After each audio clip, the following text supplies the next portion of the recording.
사연 살롱을 찾아주셔서 감사합니다. 50을 바라보는 여성이에요. 저는 지방에 살고 있어요. 그동안 다른 사람들의 사연을 들으며 세상에 저런 일이 진짜 있나 의심하곤 했어요. 그런데 제게도 그런 기절 초풍할 사건이 일어났지 뭐예요. 정말이지 세상은 살아도 모르겠고 요지경인 것 같아요. 저에게는 동갑내기 남편과 다 큰 아들이 하나 있어요. 아들은 일찌감치 취업해서 중국에서 일하고 있죠. 학교 다닐 때 썩 공부를 잘한 건 아니어서 키울 때 걱정을 많이 했어요. 대학도 그냥 적당한 곳을 졸업했고요. 그런데 부모 걱정과 달리 다 크고 나니 자기가 알아서 살 길 잘 찾아가더라고요. 얼마나 기특한지 몰라요. 남편은 중소기업 다니고 있어요. 현장에서 직원 관리를 하고 있죠. 사람 다루는 게 골치 아프긴 하지만 안정적인 연봉에 그만한 직장 없다고 생각해요. 저는 아는 언니 옷가게에서 용돈벌이를 하며 취미생활을 하고 있어요. 제 또래 아줌마들의 취미생활이 별거 있겠어요. 또래 친구들 만나서 수다도 떨고 웃는 거죠. 아들도 중국에 가고 없고 남편과 둘이 있으려니 집이 썰렁하네요. 이 나이가 되면 전우회로 사니까요. 사실 30년 전 연애를 하던 때도 우린 불꽃 튀는 사랑은 아니었어요. 우리 부부는 같은 회사에 다녔어요. 당시 저는 여상을 막 졸업하고 회계부 경리로 일하고 있었죠. 그러다 거기서 남편을 만나 결혼을 했고 애가 생겨서 그만두었어요. 애 좀 키우다 복직할까도 생각했지만 쉽지 않았어요. 돈 덜 주고도 젊고 쌩쌩한 친구들을 구할 수 있는데 유부녀 격리를 복직시켜줄 회사는 많지 않으니까요. 남편은 눈에 띄는 사람은 아니었어요. 수더분하고 점잖은 사람이었죠. 둘 다 나이도 비슷하고 자주 마주치다 보니 자연스럽게 가까워졌던 것 같아요. 처음부터 결혼을 생각하고 만난 사이는 아니었지만 만나다 보니까 서로에 대한 믿음이 생겼고 얼마간 다른 사람들처럼 연애를 하다가 자연스럽게 결혼으로 이어졌죠. 얼마 뒤엔 아들도 하나 낳았고요. 서로 크게 바라는 것도 없고 불만도 없어서 짝꿍처럼 잘 지내고 살았어요. 결혼 생활에 사랑보다 더 중요한 게 우정이라잖아요. 나이 들수록 무슨 말인지 더 알겠더라고요. 주위에서 남편 칭찬을 많이 해요. 보면 볼수록 성실한 사람 같다고요. 돈을 많이 벌지는 못해도 쓸데없는 짓 해서 재산을 상실하는 사람도 아니니까요. 주위에서 그런 경우를 봤거든요. 돈 좀 번다고 바람은 기본이고 평생 번 돈을 보증으로 날리거나 도박이나 마약에 빠져 허우적거리는 남편들이요. 그래도 전 남편 걱정은 안 하고 살았어요. 30년 결혼 생활 동안 남편은 제가 아는 한은 바람을 피운 적도 없고 경제권도 제게 맡기고 용돈을 타서 쓰는 소박한 사람이었으니까요. 게다가 오랜 회사 생활에도 술, 담배도 안 하는 사람이었어요. 회식 때 간부들이 술을 권해도 끝까지 안 먹는 사람이었죠. 주말에 등산을 하거나 헬스장 가는 게 취미일 정도로 바른 생활 사나이라서 지금껏 잔병치레도 한 번 없었어요. 하지만 어떻게 보면 사회생활에 서툰 사람이라고도 할 수 있을 거예요. 그렇잖아요. 사회생활이라는 게 사람과 사람이 만나 하는 일인데 매정하게 딱 끊고 자기 고집대로만 사니까요.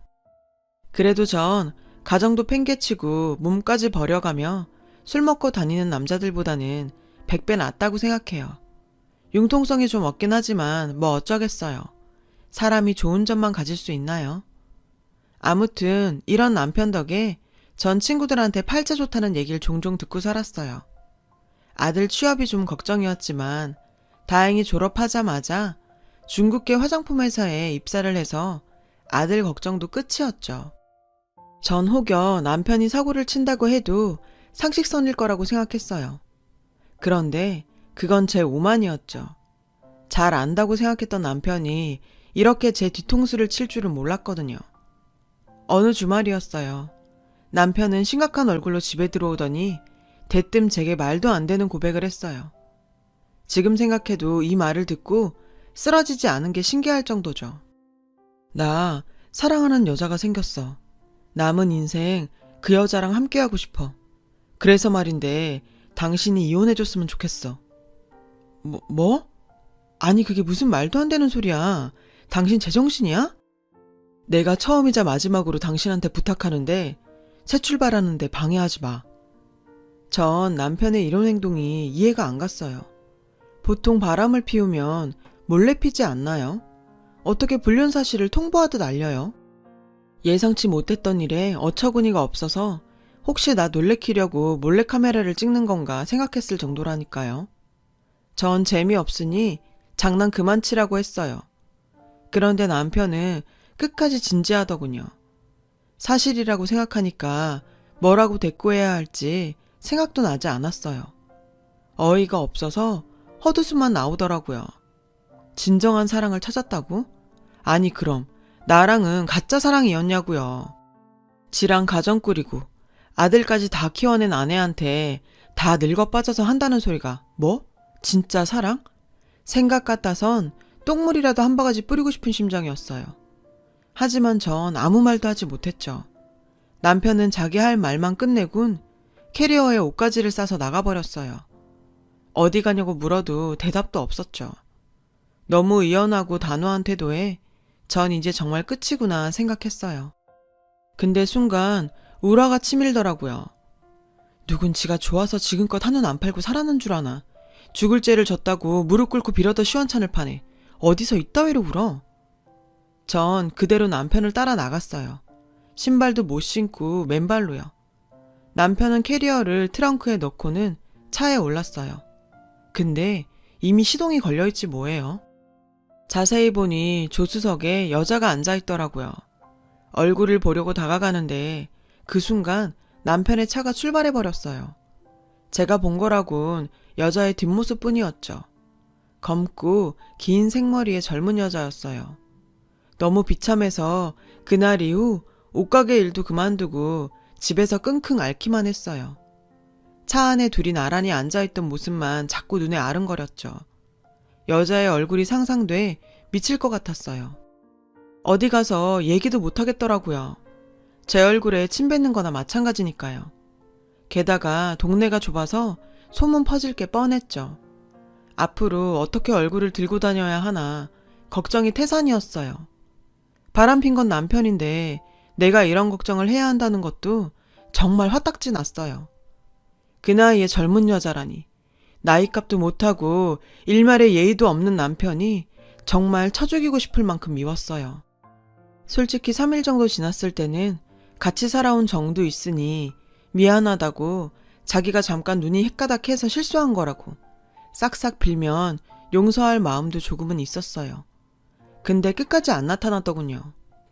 남편의 생활 반경이라고 해야 회사, 집 등산, 헬스장이 고작이었어요. 그런데 문득 남편이 얼마 전부터 회사 갈 때마다 전과 다르게 말끔하게 차려입고 출근했던 게 생각나지 뭐예요. 그렇다면 그 여자와는 회사에서 만났을 확률이 높다는 생각이 들더군요. 퇴근해서 늘 피곤하다고 골골대더니 헛짓거리를 하고 다니느라 그랬다고 생각하니 피가 거꾸로 솟았어요. 참다 못한 저는 회사에 근무하고 있는 지인한테 전화를 했어요. 지인은 남 얘기 좋아하는 사람이라 입은 좀 싸긴 했지만 그래도 회사 내에 그 언니만한 소식통도 없었거든요. 언니, 다 알고 있으니까 말해줘요. 저희 남편 회사 사람이랑 바람났죠? 아, 결국 알았구나. 사실은 회사에서는 다들 알면서 모른 척 쉬쉬하는 분위기야.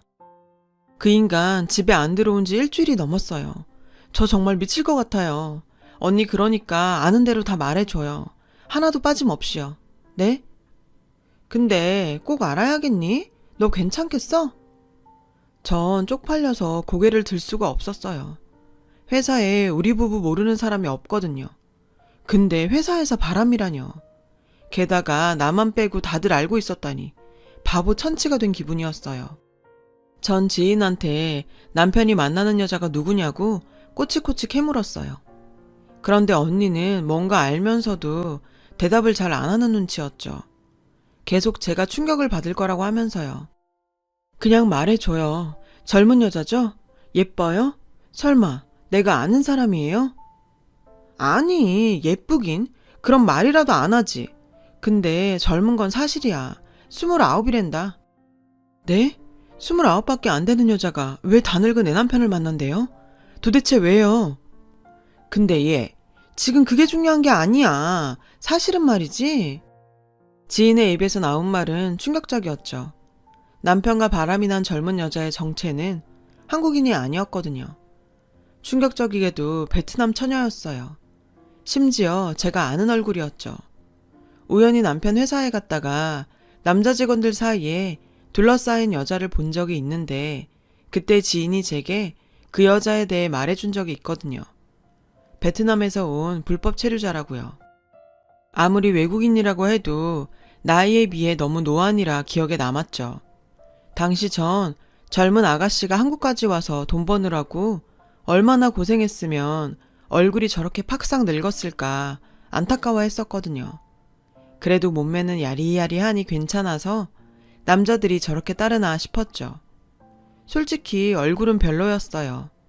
제 남편과 바람난 여자라서 하는 말이 아니라 진짜 영 아니었어요. 한국 국적 따려고 다 늙은 남자 꼬시는 불법 체류자가 있다고 인터넷에서 보긴 했지만 그런 일이 남편한테 일어날 줄은 꿈에도 몰랐어요. 그년도 그년이지만 그 수법에 넘어간 제 남편도 등신 아닌가요? 누가 봐도 접근한 의도가 빤히 보이는데 그걸 사랑이라고 이 난리를 치다니. 남편한테 화났던 건 잠시 접어두고 2년부터 처리해야겠다 생각했어요.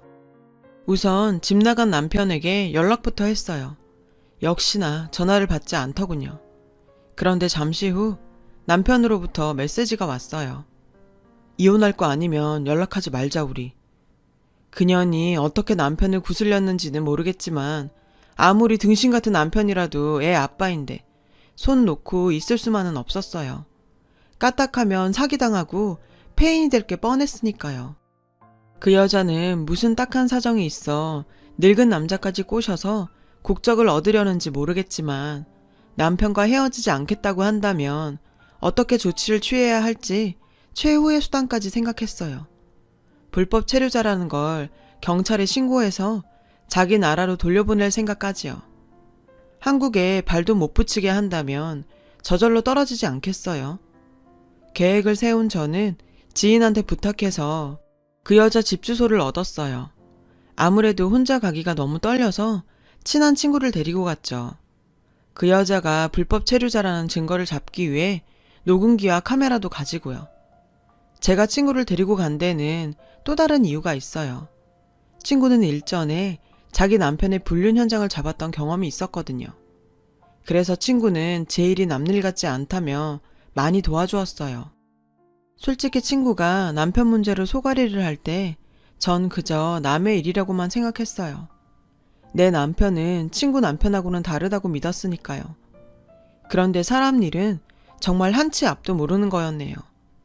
친구와 저는 단단히 준비를 마치고 그 여자와 남편이 퇴근하고 함께 집에 돌아오기만을 기다렸어요. 여차하면 경찰까지 부를 셈이었죠. 하지만 놀랍게도 귀가한 베트남 여자 옆에는 제 남편이 아닌 다른 남자가 있지 뭐예요. 같이 장을 보고 온 건지 양손에 짐을 한 보따리 들고 있더군요. 남자는 딱 봐도 하급 인생처럼 보였어요. 껄렁거리는 게 딱 동네 양아치였죠. 베트남 처녀는 한겨울에 춥지도 않은지 형광 반바지에 슬리퍼를 신고 있더군요. 둘은 너무도 자연스럽게 한 집으로 들어갔어요.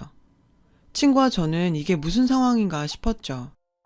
베트남 여자가 제 남편의 불륜녀인 건 확실했기에 두 사람이 남매가 아닐까 생각했죠. 아니라면 내 남편 말고 또 다른 호구인지도 모른다는 생각도 했고요. 그렇게 온갖 추측을 하면서 여자의 집 주변을 서성이는데 그때였죠. 창 너머로 둘의 대화가 들리더라고요. 두 사람의 대화 내용은 정말이지 지금 생각해도 충격 그 자체예요. 자기야, 그 영감탱이 언제 작업 끝나? 이 동네도 이제 뜰 때도 됐잖아. 길게 끌다가 들킬지도 모르는데 왜 이렇게 뜸을 들여? 더 있다가는 골치 아파질 수도 있어. 그러자 여자가 날카롭게 반응했어요. 뭐? 넌 그 정도 인내심도 없니? 너 집에서 뒹굴하는 동안 나는 썩어빠질 공장에 나가서 개고생하는 거 몰라? 순간 저랑 친구는 놀라지 않을 수 없었어요. 여자의 한국어 발음이 외국인이라고 볼 수 없을 정도로 또박또박 했거든요. 한국에서 오래 살았다 쳐도 저 정도로 완벽하게 한국어를 구사하기란 쉽지 않잖아요. 그런데 베트남 사람인 척 하는 게 얼마나 힘든지 알아? 말도 더듬어줘야 되고 뒤에서 내 욕을 해도 못 알아듣는 척 해야 된다고. 같은 한국인한테 인종차별까지 받으면서 참고 있는데 너까지 왜 이래? 그랬어요. 놀랍게도 그 여자는 한국인이었던 거예요. 한국 욕을 얼마나 찰지게 하던지 친구와 전 기함을 토할 뻔했다니까요. 심지어 그 남자와는 오래된 관계 같았죠. 그때 친구가 두 사람의 대화 내용에 너무 놀라 발을 헛디는 바람에 옆에 있던 화분이 깨지고 말았어요. 그 바람에 친구는 비명을 질렀죠.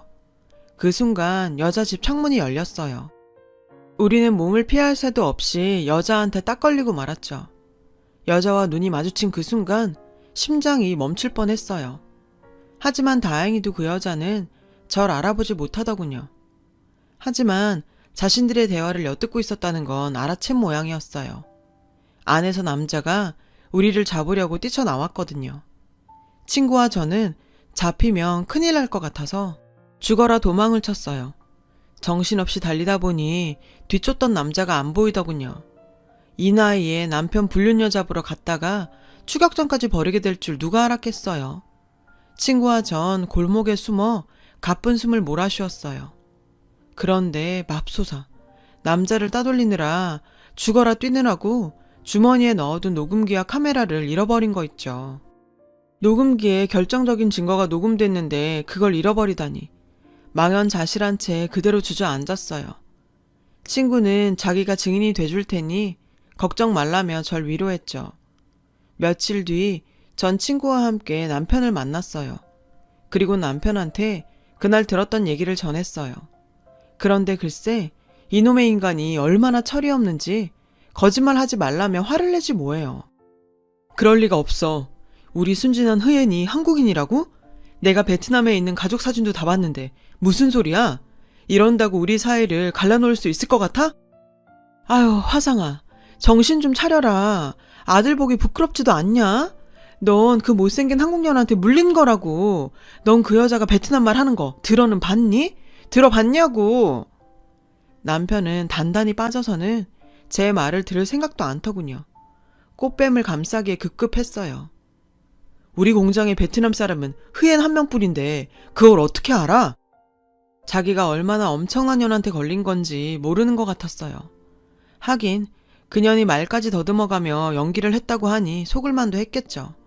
작정하고 속이는데 안 속고 배겨요. 등신 같은 남편은 제 얘기를 귓등으로도 안 들었어요. 오히려 저를 남편 뺏기고 정신 나가서 이상한 얘기를 지어내는 환자 취급을 하더군요. 제 친구도 공범으로 몰았고요. 결국 저는 아들한테 이 사실을 알리기로 했어요. 중국에서 고생하고 있는 아들이 알면 까무러칠 게 분명하지만 이대로 있을 수도 없었거든요. 게다가 남편이 가장 무서워하는 게 자식이니 아들밖엔 답이 없었죠. 제가 아들한테 지금까지의 상황을 전하자 아들은 회사에 휴가를 내고 한국으로 온다고 했어요. 그 사이 남편과 같은 회사에 다니는 지인한테 연락이 왔어요. 저희 남편이 명예퇴직을 신청했다더라고요. 25년 근속이라 퇴직금이 1억 가까이 될 거라고 했어요. 그리고 베트남 여자는 저한테 들킨 다음 날 바로 퇴직 신청을 했다더군요. 출근 안 한 지 좀 됐다고요. 회사에서 알게 되면 일이 걷잡을 수 없이 커진다는 걸 자기도 안 모양이었어요. 분명 그 꽃뱀은 남편의 퇴직금을 노린 게 분명했어요. 하지만 남편은 제 연락은커녕 남편을 걱정하는 주위 사람들 연락도 받지 않았죠. 그러던 차에 마침내 아들이 한국으로 들어왔어요. 오랜만에 아들을 보자 반가웠지만 한편으론 창피했어요. 부모가 돼선 아들한테 이런 꼴을 보여서요. 아들은 못 본 사이 더 듬직해졌더라고요. 자신도 놀랐을 텐데 오히려 절 위로해 주었어요. 어머니, 걱정하지 마세요. 제가 아버지하고 잘 얘기해 볼게요. 그런데 그 인간은 다 큰 자식 앞에서도 끝까지 그 여자를 선택하겠다더군요.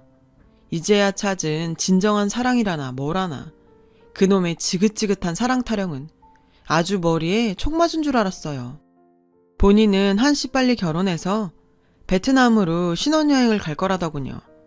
장모님과 장인 어른을 배워야 한다고요. 저는 아들한테 그 얘기를 전해 듣고 남편에 대해 반쯤 포기했어요. 이런 답도 없는 인간이랑 더 살아봐야 소용없으니 차라리 위자료나 한 푼 더 챙겨야겠다는 생각에 집과 퇴직금 반을 주면 이혼해주겠다 문자를 보냈어요. 제 전화는 죽어도 안 받으니까요. 이혼해준다는 말에 남편이 바로 답장을 보냈더군요. 일주일 뒤 법원 앞에서 보자고요. 그 길로 전 미련 없이 이혼 서류에 도장을 찍었어요. 속이 다 시원하더군요. 그냥 갈라지면 될 걸 뭐하러 말도 안 통하는 남편 뒤치다꺼리까지 했는지 후회가 되더라고요. 그렇게 저는 깔끔히 제 갈 길 가기로 했어요. 중국으로 다시 돌아간 아들에게도 이 소식을 전했어요. 아들은 끝까지 제 편이었어요. 한국 가도 다시는 아버지 얼굴 볼 생각 없다고 하더군요. 그 인간만 불쌍해진 거죠. 그 나이 먹고 그렇게 애지중지하던 아들한테까지 버림받았으니까요. 그런데 베트남 간다고 난리 피던 남편이 몇 주 후 집으로 돌아왔지 뭐예요. 무릎을 꿇고 두 손을 싹싹 빌더군요. 제 얘긴 귓등으로도 안 듣는 줄 알았더니 자기도 찝찝했는지 베트남 가기 전에 흥신소를 통해 그 여자 뒷조사를 했었나 봐요. 그리고 그 여자의 실체를 알게 된 거죠. 남편 말을 들어보니 그 여자가 나이도 속였더라지 뭐예요. 29살은 개뿔, 42살이래요. 저랑 10살 차이도 안 나더라고요. 게다가 남편까지 있는 여자가 강 크게 처녀 행세까지 하고 다녔더라고요. 남편은 결국 늙은 꽃뱀한테 퇴직금의 반을 뜯겼어요. 그게 결혼 지참금으로 달라고 했었다나 봐요. 남편은 당연히 아무 생각 없이 그 큰 돈을 그 꽃뱀한테 홀랑 다 줬고요. 자기는 이렇게 될 줄 몰랐다고 울더군요. 전 남편한테 당장 나가라고 소리쳤어요. 그러자 남편이 몸을 바싹 엎드리곤 손이 발이 되도록 빌었어요. 자기가 미쳤었다며 그년이 유혹하는 바람에 자기도 모르게 넘어갔다고, 다 그년 탓이라고 모든 잘못을 꽃뱀한테 떠넘겼죠. 하지만 거기에 넘어갈 제가 아닙니다. 전 내 알 바 아니니 나가라고 했어요. 결국 남편은 경찰을 부른다는 소리에 제 집에서 나갔어요. 그 뒤로도 남편은 아들한테 전화해 저랑 재결합할 수 있게 도와달라고 했다네요. 아들은 엄마가 하겠다고 해도 자기가 뜯어 말릴 거라며 다신 연락하지 말라고 끊어버렸다고요. 얼마 후 들리는 소문으로는 남편이 원래 다니던 회사 공장에 계약직으로 다시 근무하고 있다고 하더군요. 예전보다 월급도 훨씬 적고 대우도 좋지 않은데도 돈이 궁예하고 있대요. 그 난리를 피고 퇴사했으니 회사에서 곱게 봐줄 리 있나요? 계약직으로 써준 것만으로도 감사해야죠. 조강지처까지 버린 놈은 그런 대우 당해도 싸다고 생각해요. 저는 남편에게 받은 합의금과 모아둔 돈으로 뭐라도 배워 작은 가게라도 차릴까 생각 중이에요. 아들이 다달이 용돈을 보내주고 있지만 자식이 뼈 빠지게 번 돈인데 그게 어디 쉽게 써지나요? 나중에 아들 결혼할 때 보태주려고 잘 모으고 있어요. 이제 월급 벌어다 주는 서방은 없지만 그래도 밥 차려줄 인간이 없어서 얼마나 편하고 좋은지 몰라요. 한 번 사는 인생 그동안 왜 그렇게 살았나 싶어요. 앞으로는 누군가의 아내가 아닌 제 이름으로 떳떳하게 살아보려 합니다. 그래야 후회가 없을 것 같거든요. 제 이야기 들어주셔서 고맙습니다. 여러분, 사연 댓글에 응원과 현명한 조언 부탁드려요. 좋아요와 구독은 저에게 큰 힘이 됩니다. 오늘도 좋은 일 가득하세요.